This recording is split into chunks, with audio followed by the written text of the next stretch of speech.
আসসালামু আলাইকুম। এটা হচ্ছে একটা গোটা তরমুজ। এই তরমুজটা এখন আমি কাটবো, কেটে আমি জুস বানাবো।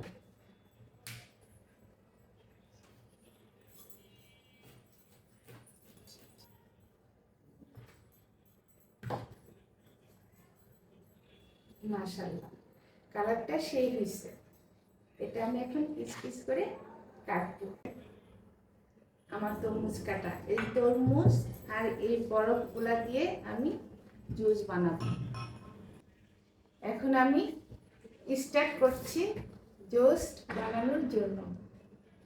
একে একে আমি তরমুজগুলো সব দিয়ে দেব। কত চমৎকার না তরমুজের কালারটা! আপনারা এইভাবে বানাবেন।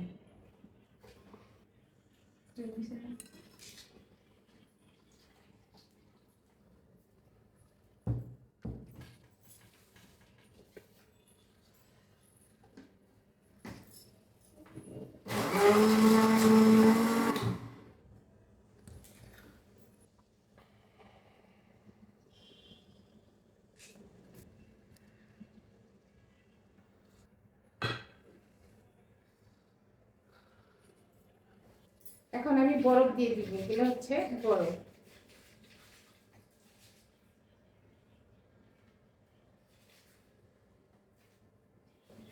বিসমিল্লাহ।